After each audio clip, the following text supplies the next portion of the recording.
Sir ಏನು ಅಂತಂದರೆ ಈ ಶಿಷ್ಯ ವೇತನ ರಹಿತ ಸಂಶೋಧಕರ ಬಳಗದಿಂದ ಉದ್ದೇಶ ಇಷ್ಟೇ. ಪಿ ಎಚ್ ಡಿಗೆ ಪ್ರವೇಶಾತಿ ಪಡೆದಿರ್ತಕ್ಕಂಥ ಎಲ್ಲ ಸಂಶೋಧಕರುಗಳು ಕೂಡ ಮೈಸೂರು ವಿಶ್ವವಿದ್ಯಾನಿಲಯದ ಆಡಳಿತ ವರ್ಗಕ್ಕೆ ಹಲವಾರು ಬಾರಿ ಒಂದು 10-20 ಬಾರಿ ಮನವಿಗಳನ್ನು ಕೊಟ್ಟಿದ್ದೀವಿ. ಕಾರಣ ಇಷ್ಟೇ, ಎಲ್ಲರಿಗೂ ಕೂಡ ಶಿಷ್ಯ ವೇತನ ಮಾಡಲಿಕ್ಕೆ ಕೊಡಲಿಕ್ಕೆ ಅವಕಾಶ ಮಾಡಿಕೊಡ್ಬೇಕು. ಹಾಗೆ ಶಿಷ್ಯ ವೇತನಕ್ಕೆ ಯಾರ್ಯಾರು ಅರ್ಜಿ ಸಲ್ಲಿಸಿದ್ದೀವಿ, ಎಷ್ಟು ಜನ ಸಲ್ಲಿಸಿದ್ದೀವಿ, ಇದುವರೆಗೂ 116 ಜನ ಸುಮಾರು ಅಭ್ಯರ್ಥಿಗಳು ಸಲ್ಲಿಸಿದ್ದಾರೆ ಸರ್. ಎಲ್ರಿಗೂ ಕೂಡ ನೀವು ಸ್ಯಾಂಕ್ಷನ್ ಮಾಡಬೇಕು ಶಿಷ್ಯ ವೇತನ ಅಂತಕ್ಕಂಥದ್ದು ನಮ್ಮ ಮನವಿಯಾಗಿತ್ತು. ನಾವು ಪ್ರತಿಭಟನೆ ಬಂದಿರತಕ್ಕಂಥ ಕಾರಣ ನಮ್ಮ ಮೈಸೂರು ಆಡಳಿತ ವರ್ಗಕ್ಕೆ ಕುಲಪತಿಗ ಲೋಕನಾಥ್ ಆಗಿರ್ಬೋದು, ಕುಲಸಚಿವರು ಸವಿತಾ ಮೇಡಮ್ ಅವರಾಗಿರ್ಬೋದು, ಇವರೆಲ್ಲರಿಗೂ ಕೂಡ ಅದಲ್ಲದೆ CM ಸಿದ್ದರಾಮಯ್ಯ ಸಾಹೇಬ್ರಿಗೂ ಕೂಡ ಮತ್ತು ಸಮಾಜ ಕಲ್ಯಾಣ ಇಲಾಖೆ ಸಚಿವರಾದಂಥ ಮಾದೇವಪ್ಪ ಸಾಹೇಬರು ಕೂಡ ಹಲವಾರು ಬಾರಿ ಮನವಿಗಳನ್ನು ಕೊಟ್ಟಿದ್ದೀವಿ. ಯಾಕಂದರೆ ನಮಗೆ ಶಿಷ್ಯ ವೇತನ ಇಲ್ಲದೇ ಆರ್ಥಿಕವಾಗಿ ತುಂಬ ಮುಗ್ಗಟ್ಟು ಎದುರಾಗ್ಬಿಡುತ್ತೆ ಸರ್. ಯಾಕಂದರೆ PhD ಮಾಡಲಿಕ್ಕೆ ಆಗಲ್ಲ. ಯಾಕಂದರೆ ನಾವೆಲ್ಲ ಕೂಡ SC ST ಸಮುದಾಯದಿಂದ ಭಾಳ ಹಿಂದುಳಿದ ವರ್ಗದಿಂದ ಅನೇಕ ಒಂದು ಸಮಸ್ಯೆಗಳಿಂದ ಬಂದಿರತಕ್ಕಂಥ ಸಮುದಾಯದವರು.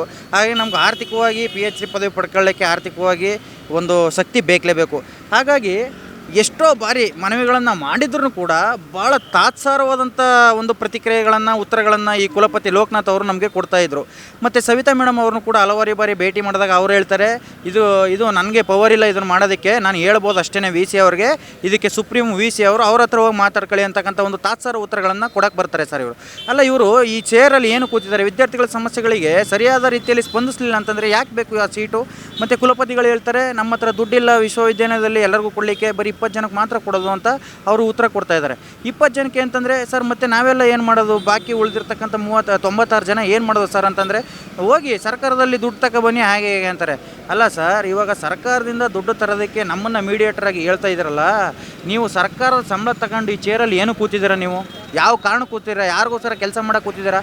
ಸರ್ಕಾರ ಮತ್ತು ಮೈಸೂರು ವಿಶ್ವವಿದ್ಯಾನಿಲಯ ವಿದ್ಯಾರ್ಥಿಗಳ ಸಮಸ್ಯೆಯನ್ನು ಬಗೆಹರಿಸೋದಕ್ಕೆ ನೇರವಾಗಿ ಮೈಸೂರು ವಿಶ್ವವಿದ್ಯಾನಿಲಯದ ಅಧಿಕಾರಿಗಳು ಸರ್ಕಾರದ ಜೊತೆ ಪತ್ರ ವ್ಯವಹಾರ ಮಾಡಬೇಕು ಹೊರತು ಮಧ್ಯೆ ಮೀಡಿಯೇಟರ್ ಕೆಲಸ ಮಾಡಲಿಕ್ಕೆ ವಿದ್ಯಾರ್ಥಿಗಳಿಲ್ಲ. ನಮಗೋಸ್ಕರ ನೀವು ಶೈಕ್ಷಣಿಕ ವಾತಾವರಣ ಕಲ್ಪಿಸ್ಕೊಡೋದಕ್ಕೆ ನೀವಿರೋದು, ನೀವು ಆ ಕೆಲಸ ಮಾಡಬೇಕು ಸರ್. ಮತ್ತು ಇನ್ನೊಂದು, ಸರ್ಕಾರ ಈ ಒಂದು ಶಿಷ್ಯ ವೇತನಕ್ಕೆ ಅನುದಾನ ಕೊಡ್ತಕ್ಕಂಥ ಅವಶ್ಯಕತೆ ಇಲ್ಲ. ಯಾಕಂದರೆ ಈ ಆಂತರಿಕ ಆದಾಯ ಮೈಸೂರು ವಿಶ್ವವಿದ್ಯಾನಿಲಯದಲ್ಲಿ ಸಾಕಷ್ಟು ಇದ್ದಾವೆ. ಫಾರ್ ಎಕ್ಸಾಂಪಲ್ಲು 2025-26ನೇ ಸಾಲಿನಲ್ಲಿ 403 ಕೋಟಿ ಬಜೆಟ್ ಮಂಡನೆ ಮಾಡಿದ್ದಾರೆ ಸರ್. ಅದರಲ್ಲಿ ಆನ್ಲೈನ್ ಪ್ರೋಗ್ರಾಮಿಂದ ಬಂದಿರತಕ್ಕಂಥ ಆದಾಯ 138 ಕೋಟಿ ತೋರಿಸಿದ್ದಾರೆ. ಮತ್ತು ಇನ್ನಿತರ ಪ್ರವೇಶ ಶುಲ್ಕ ಆಗಿರ್ಬೋದು, ಮತ್ತು ಯಾವುದು ಪರೀಕ್ಷಾ ಶುಲ್ಕ ಆಗಿರ್ಬೋದು, ಮತ್ತು ಇವಾಗ ಕಾನ್ವಿಕೇಷನ್ದು ಮತ್ತು ಮುಗಿದೊಂದು ಎಲ್ಲ ಅಂತ ಹೇಳಿ ಸುಮಾರು ಕೋಟಿ ಈಗ ತೋರಿಸಿದ್ದಾರೆ ಸರ್. ಮೇಯ್ನಾಗಿ ಇವರು ಪ್ರತಿಯೊಂದು ಬಾರಿ ನಾವು ಕೇಳೋಕ್ಕೆ ಹೋದಾಗ ವಿಶ್ವವಿದ್ಯಾನಿಲಯ ಆರ್ಥಿಕ ಸಮಸ್ಯೆ ಎದುರಿಸ್ತಾ ಇದೆ ಅಂತ ಇದ್ದಾರಲ್ಲ, ಆರ್ಥಿಕ ಸಮಸ್ಯೆ ನಿಜವಾಗಲೂ ಎಲ್ಲಿ ಎದುರಿಸ್ತಾ ಇದೆ ಅಂತಂದರೆ, ನಿಜವಾದಂಥ ಫಲಾನುಭವಿಗಳಿಗೆ ವಿದ್ಯಾರ್ಥಿಗಳೇ ಸಲ್ಲಬೇಕಾದಂಥ ಯೋಜನೆಗಳು, ಹಣಕಾಸಿನ ವ್ಯವಸ್ಥೆ ಸಲ್ತಾ ಇಲ್ಲ. ಇನ್ಯಾರೋ ಅಕ್ರಮವಾಗಿ ಒಳಗಡೆ ಬಂದಿರತಕ್ಕಂಥ ಉದ್ಯೋಗಿಗಳು ತಗೋತಾ ಇದ್ದಾರೆ. ಇದಕ್ಕೆ ಭಾಳ ಸ್ಪಷ್ಟವಾದ ಮಾಹಿತಿ ಅಂತಂದರೆ, ಕರ್ನಾಟಕ ಸರ್ಕಾರ ಏನು ಮಾಡುತ್ತೆ, ಯಾರ್ಯಾರು ಸರ್ಕಾರದ ಪೂರ್ವಾನುಮತಿ ಇಲ್ಲದೇ ಅನುಮೋದನೆ ಕೊಟ್ಟಿರ್ತಕ್ಕಂಥ ಹುದ್ದೆಗಳಿಗಿಂತ ಹೆಚ್ಚಿಗೆ ಹುದ್ದೆಗಳನ್ನು ತುಂಬ್ಕೊಂಡಿದ್ದೀರಿ, ಅವ್ರನ್ನೆಲ್ಲ ರಿಲೀವ್ ಮಾಡಬೇಕು ಅಂಥೇಳಿ ಸರ್ಕಾರ ಮೈಸೂರು ಯೂನಿವರ್ಸಿಟಿ ಕುಲಪತಿಗಳಿಗೆ ಮತ್ತು ಕುಲಸಚಿವರಿಗೆ ನೇರವಾಗಿ ಆದೇಶ ಮಾಡುತ್ತೆ ಸರ್. ಯಾವಾಗ 1-12-2025ರಲ್ಲಿ 3 ಬಾರಿ ಮಾಡಿದೆ. ಮತ್ತು ಮಾರ್ಚ್ ತಿಂಗಳಲ್ಲೂ ಮಾಡಿದೆ, ಏಪ್ರಿಲ್ ತಿಂಗಳಲ್ಲೂ ಮಾಡಿದೆ. ಆದರೆ ಇದುವರೆಗೂ ಕೂಡ ಮೈಸೂರು ವಿಶ್ವವಿದ್ಯಾನಿಲಯದ ಆಡಳಿತ ವರ್ಗ ಇದುವರೆಗೂ ಒಬ್ಬರನ್ನೂ ರಿಲೀವ್ ಮಾಡಿಲ್ಲ. ಅದರ ಮೇಲೆ ಯಾವುದೇ ರೀತಿಯಾದಂಥ ಕಾನೂನು ಕ್ರಮ ತಗೊಂಡಿಲ್ಲ.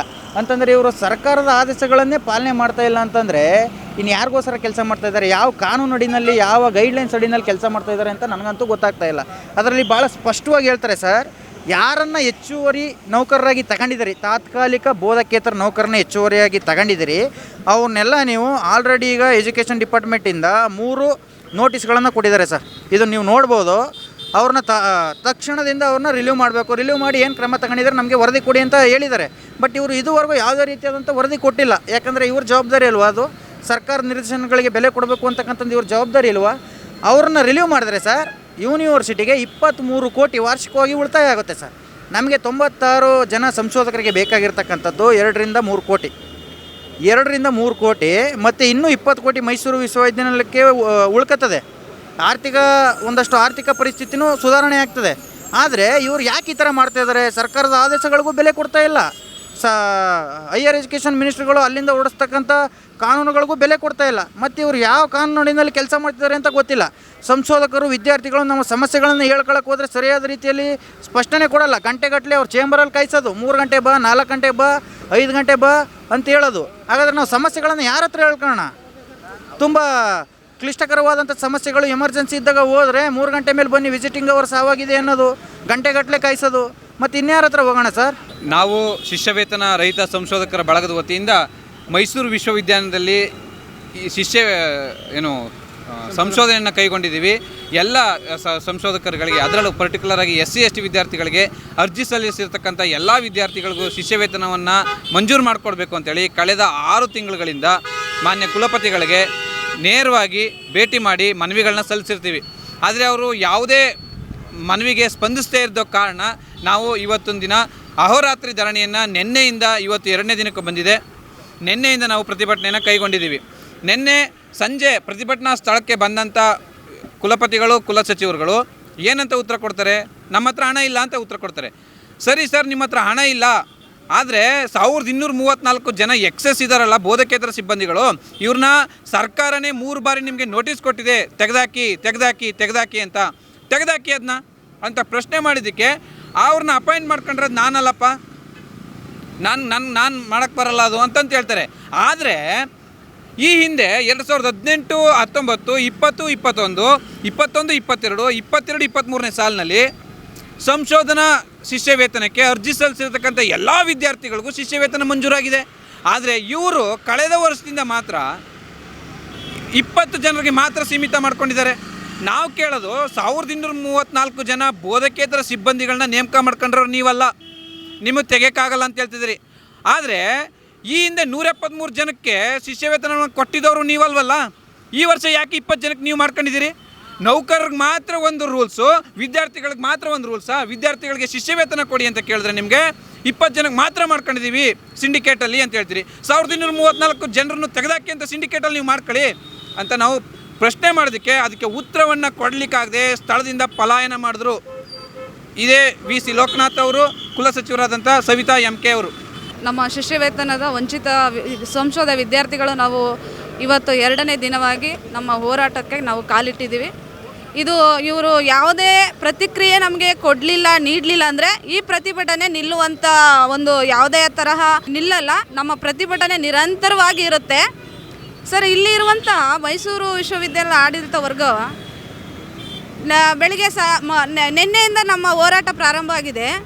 ಸುಮಾರು 10:30ಗೆ ನಾವು ಶುರು ಮಾಡಿದ್ವಿ ನಮ್ಮ ಹೋರಾಟನ. 10:30ಯಿಂದ ಸುಮಾರು ಸರ್ ಸಂಜೆ 6:30 ತನಕ ನಾವು ಇಲ್ಲಿ ಕೂತಿದ್ದೀವಿ. ಯಾವುದೇ ಆಡಳಿತ ವರ್ಗ ಆಗಲಿ, ಯಾವುದೇ ಅಧಿಕಾರಿಗಳಾಗಿ ಬಂದು ನಮ್ಮನ್ನು ಯಾಕೆ ಕೂತಿದ್ದೀರಾ ಏನು ಅಂತ ಒಂದು ಪ್ರಶ್ನೆ ಆಗಲಿ, ಒಂದು ಮಾತು ಆಡಲಿಲ್ಲ. ಅದೇ 6:30 ಆದಮೇಲೆ ರಿಜಿಸ್ಟ್ರಿ ಮೇಡಮ್ ಮತ್ತು ಕುಲಪತಿಗಳು ಏನಿದ್ದಾರೆ ಅವರು ಒಂದಷ್ಟು ಅವರ ಒಂದು ಅಧಿಕಾರ ವರ್ಗ ಬರುತ್ತೆ. ಬಂದಂಥ ಸಂದರ್ಭದಲ್ಲಿ ಸರ್ ಏನು ನಾವು ಇಲ್ಲಿ ಕೂತಿದ್ದೀವಿ ಸೌಜನ್ಯಕ್ಕಾದ್ರೂ ಯಾಕೆ ಏನು ಅನ್ನೋದಲ್ಲ, ಅಲ್ಲಿಂದ ಬರ್ತಾನೆ ನಮ್ಮ VC ಆದಂಥ ಕುಲಪತಿಗಳು ಏನು ಹೇಳ್ತಾರೆ, ಇಲ್ಲಿ ಕೂತಿರುವಂತಹ ಎಲ್ಲರದ್ದು ಫೋಟೋ ತಗೋ, ಆ ಫೋಟೋಗಳನ್ನ ನನಗೆ ಕಳಿಸು, ನನ್ನಿಂದ ಗೈಡ್ ಅವ್ರು ಇಲ್ಲಿ ಕೂತವ್ರಲ್ಲ ಎಲ್ಲ ಅವ್ರಿಗೆ ಗೈಡ ನಾನು ಕರೆಸಿ ಮಾತಾಡ್ತೀನಿ ಅನ್ನೋ ಬೆದರಿಕೆ ಆಗ್ತಾರಲ್ಲ ಸರ್. ಇಷ್ಟು ಹೋರಾಟ ನಡೀತಿದೆ ಅನ್ನೋ ಪರಿಜ್ಞಾನನೂ ಇಲ್ಲದೇ ಮತ್ತೆ ನಮ್ಗಳ ಬೆದರಿಕೆಗೆ ಒಳಗೂಡ್ತಾ ಇದ್ದಾರಲ್ಲ, ಇವರು ಯಾವ ಥರ ಆಡಳಿತನ ಮಾಡ್ತಾ ಇದ್ದಾರೆ? ಸುಮಾರು ಸರ್ ಫೆಬ್ರವರಿಯಿಂದ ಇಲ್ಲಿ 2025-26 ಇಲ್ಲಿ ತನಕನೂ ಹಲವಾರು ಮನವಿಗಳನ್ನು ಸಲ್ಲಿಸಿ ಒಂದು ಇದರಿಂದ ನಾವು ಮೇಡಮ್ ತಗೊಳ್ಳಿ, ನೋಡಿ ಮನಸ್ಸು ಮಾಡಿ ಅಂತ ಈ ಥರ ಒಂದು ರಿಕ್ವೆಸ್ಟಲ್ಲಿ ಬಂದ್ರೆ ಇವರು ಇಲ್ಲಿ ತನಕ ನಮ್ಮನ್ನ ಬೀದಿಗಿಳಿದಿದ್ರು ಸಹ ಯಾವುದೇ ರೀತಿ ನಮಗೆ ಆಶ್ವಾಸನೆ ಆಗಲಿ ಅಥವಾ ನ್ಯಾಯ ಕೊಡಿಸುವಂಥ ನಿಟ್ಟಿನಲ್ಲಿ ಇಲ್ಲಿ ಆಡಳಿತ ವರ್ಗ ಇಲ್ಲ ಸರ್.